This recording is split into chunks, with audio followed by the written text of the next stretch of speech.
Assalamualaikum warahmatullahi wabarakatuh.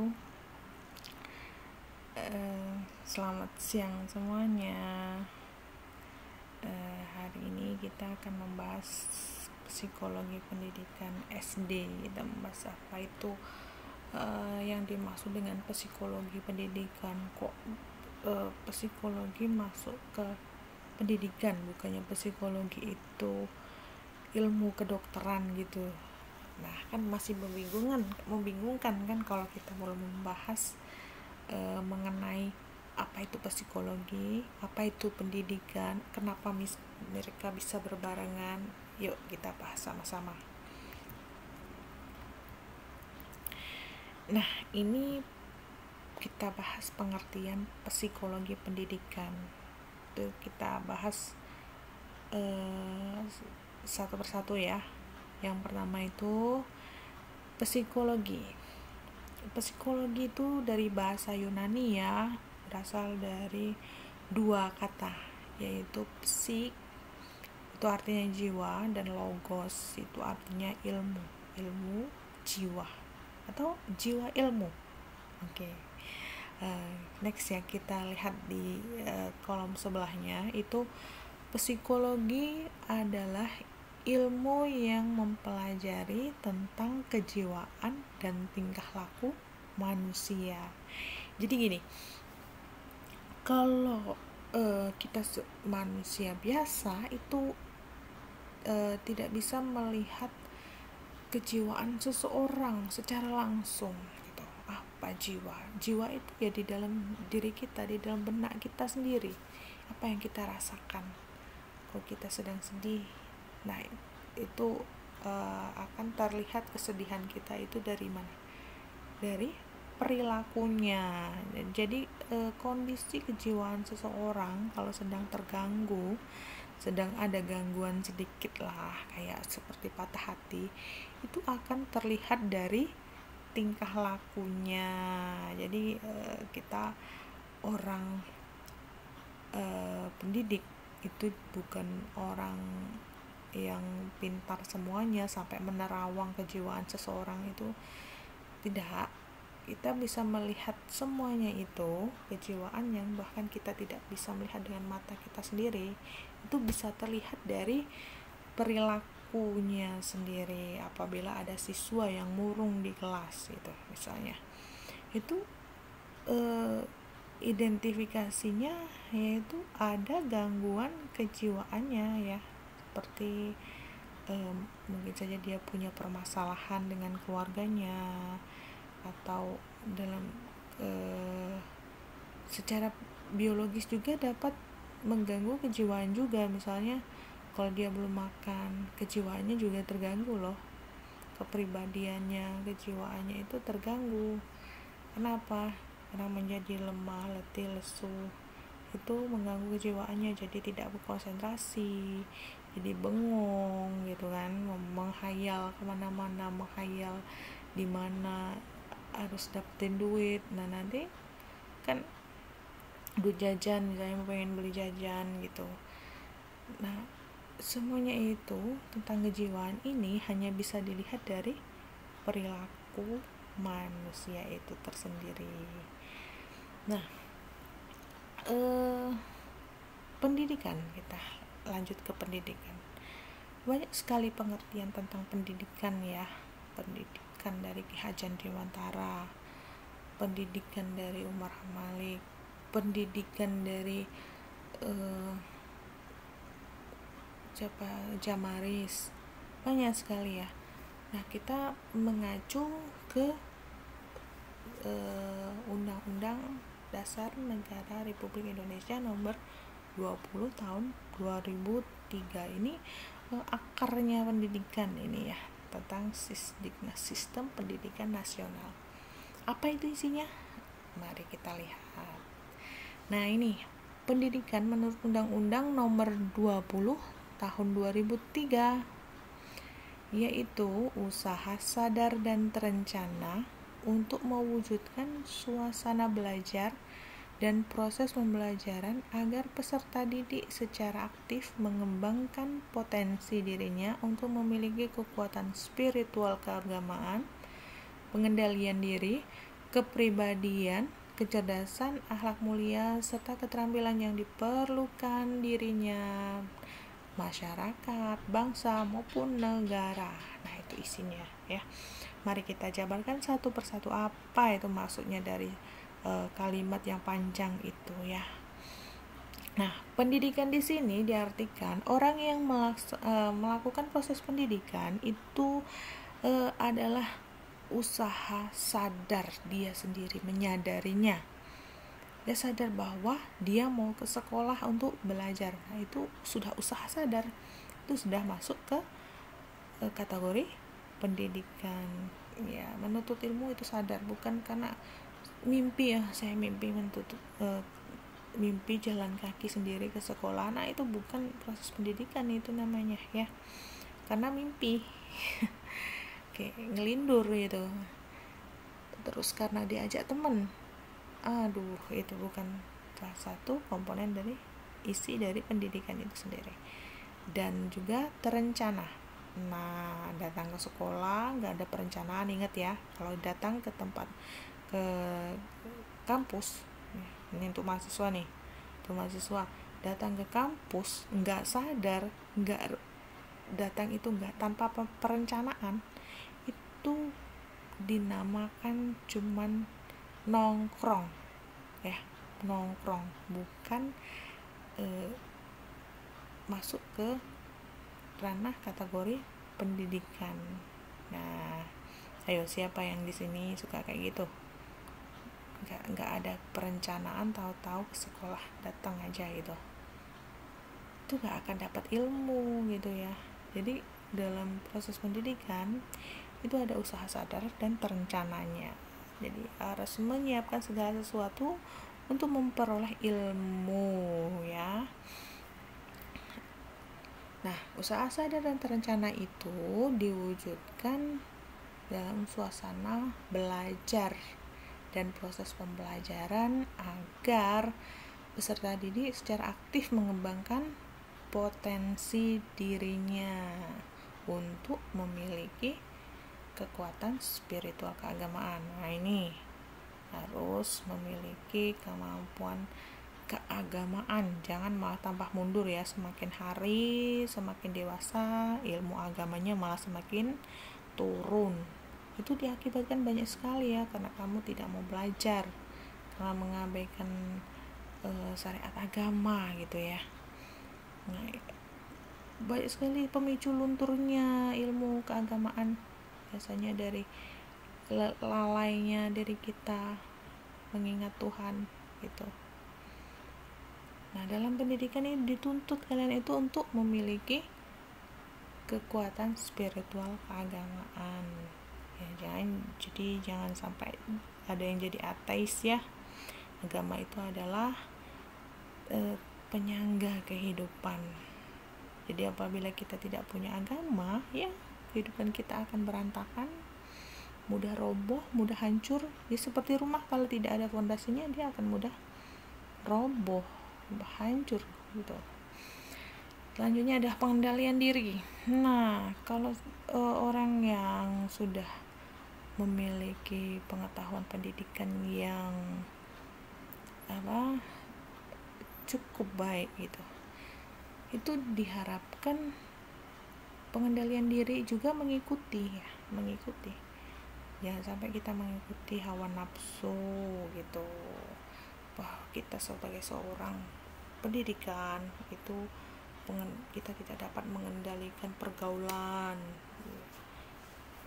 Gimana kalau kita tidak sebagai seorang pendidik nantinya, kalau tidak bisa mengendalikan diri, hawa nafsu segala macam, anak didik kita juga akan ikut-ikutan ya, karena guru itu sebagai contoh.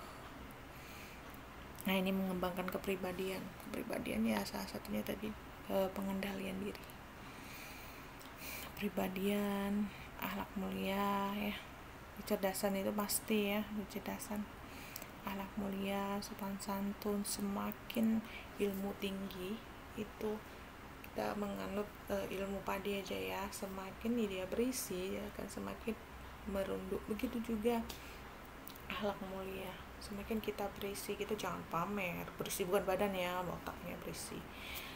Itu jangan angkuh, sombong, mentang-mentang sudah S1 nanti gak mau menghargai orang tua kita yang misalnya orang tua kita pendidikannya lebih rendah dari kita, nyegak gitu. Aduh, jangan ya.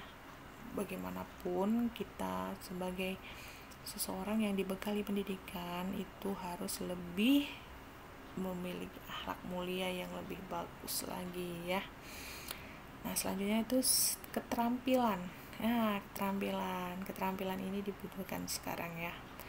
Kalau sekarang orang cari kerja kalau tidak memiliki keterampilan itu ya agak susah. Untuk menjadi dosen itu pasti ditanya kelebihan kamu apa dibanding orang lain gitu. Itu maksudnya keterampilan, inovasi, kreativitas, bukan karena modal hasil tes tertulis saja, enggak. Apa yang kita lakukan, pengalaman kita gitu ya. Terus ada keterampilan yang diperlukan diri kita, masyarakat, bangsa dan negara ya. Itu keterampilan. Nah, jadi itu ya penjabaran dari pendidikan menurut Undang-Undang Nomor 20 Tahun 2003 ya. Next. Nah, psikologi itu terbagi menjadi 2 golongan ya. Ada psikologi metafisika dan ada psikologi empiris.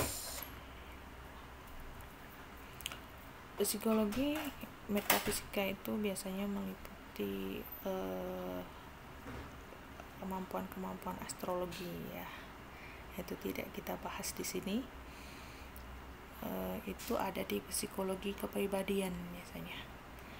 Itu untuk orang BK biasanya mempelajari.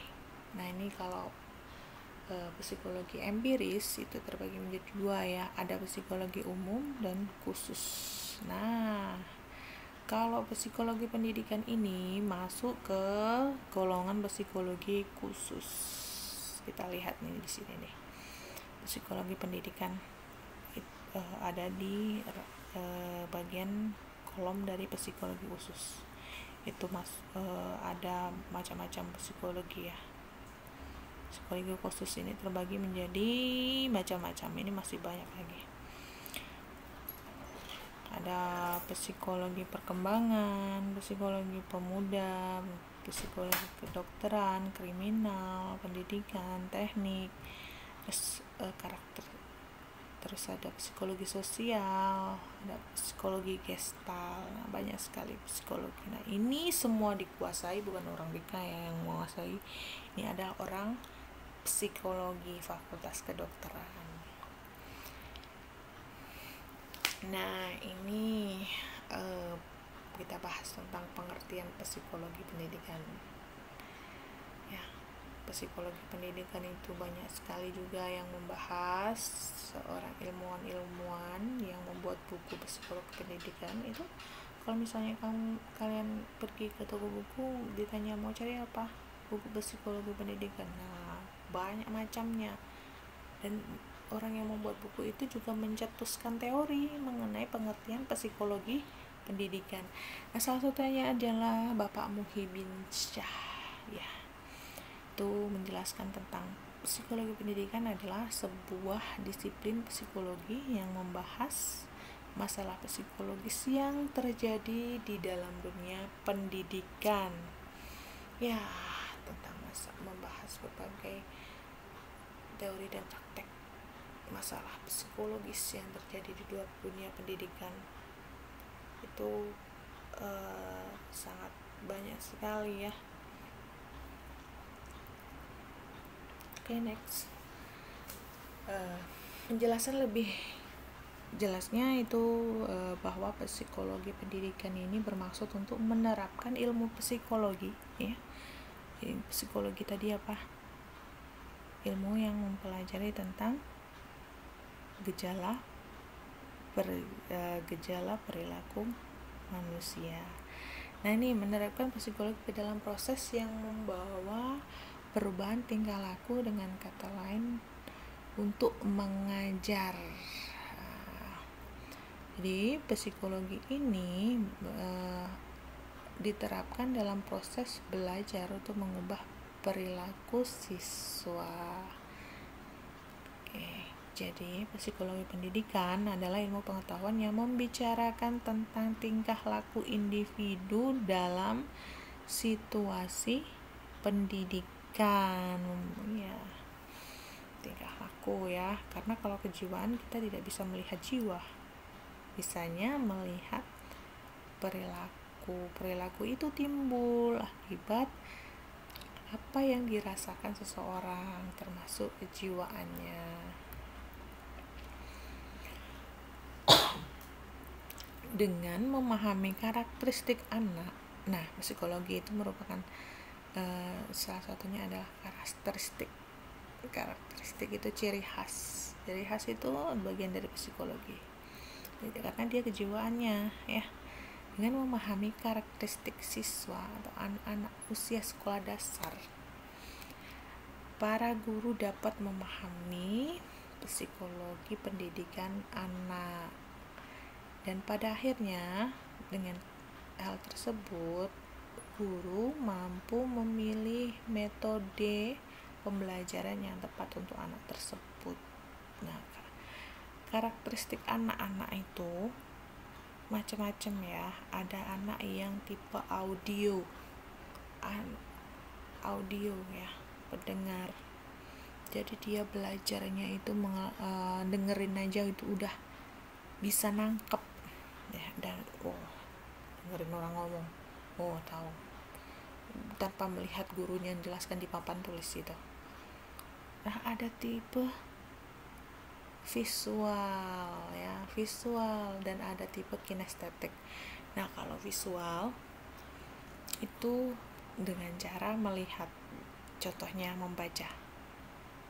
Nah, dengan membaca itu kalau dengerin aja nggak bisa, tapi kalau baca, melihat penjelasan guru, melihat guru itu menjelaskan dengan contoh-contoh, berbagai contoh, baru dia bisa tahu. Nah, itu adalah tipe visual. Kalau diajak ini loh, nah baru dia bisa nangkap, berarti dia adalah tipe visual. Nah, kinestetik gerak itu meliputi memegang ya, kita mau contohnya memegang sesuatu, mempraktekkan gitu. Nah, kalau ada anak tipe seperti itu, belajarnya karena dia berinteraksi langsung, terjun ke sana, baru dia memahami. Itu biasanya diterapkan di sekolah-sekolah alam ya, metode kinestetik. Nah, dengan memahami karakteristik anak tersebut, guru dapat memilih metode apa sih yang bagus untuk anak ini. Kalau anak tipe audio ya, itu menggunakan metode apa. Terus kalau anak tipe kinestetik tadi itu ya, metodenya bisa menggunakan metode karya wisata misalnya. Nah, terjun langsung kemana gitu. Terus kalau visual itu bisa menggunakan video-video ya, film-film pendek gitu. Nah, ini metode pembelajaran yang sesuai dengan kebutuhan anak yang dapat diterapkan oleh para guru. Yang pertama itu metode pendidikan yang memungkinkan anak untuk bergerak dan berpindah-pindah tempat. Karena apa? Anak usia SD itu kan kalau dalam perkembangan kognitifnya itu masuk ke ranah sensori apa ya, pokoknya ada sensorinya ya. Nah, itu harus memungkinkan anak itu bergerak mencari contoh yang bisa dilihat, ditiru, karena anak-anak itu bisa belajar melalui apa yang dia lihat, dirasakan gitu ya. Selanjutnya, metode pembelajaran syarat dengan permainan-permainan. Nah, mereka itu adalah, kalau misalnya anak usia SD itu masa-masa bermain, makanya harus menggunakan permainan-permainan ya, walaupun permainannya itu tidak seperti anak TK, memang tidak, permainannya itu harus lebih berkembang ya. Selanjutnya, metode pembelajaran yang dapat memberikan anak itu memberikan kesempatan untuk belajar dan bekerja sama secara kelompok. Apalagi anak-anak usia SD itu lebih cenderung percaya kepada teman daripada percaya pada diri sendiri ya. Anak SD itu kayaknya kalau nggak punya teman itu serasa dunia itu mati gitu. Anak SD dihargai teman itu rasanya wow, ini temanku loh. Kalau misalnya dianggap oh ini temanku, wow, rasanya berbunga-bunga. Tapi kalau dibilang kamu ini siapa, kamu ini bukan temanku, langsung nangis pulang, ngadu sama mamanya. Nah, itu anak SD. Nah, kalau misalnya sudah SMP, SMA, kalau dibilang kamu ini bukan kawanku, langsung emang lo siapa, jawabnya gitu pasti. Nah, kalau anak SD langsung nangis dibilang kalau kamu bukan temanku. Nah, itu pengakuan ya. Makanya harus banyak-banyak menggunakan kesempatan pada mereka untuk belajar kelompok supaya lebih efektif ya. Selanjutnya, metode pembelajaran yang memberikan anak kesempatan untuk terlibat langsung dalam proses pembelajarannya tadi harus partisipasif anak itu, supaya anak itu berada aktif dalam situasi kelas itu. Kalau misalnya dibiarkan diam bisa anak itu bosan, tidak seperti anak kuliahan. Kalau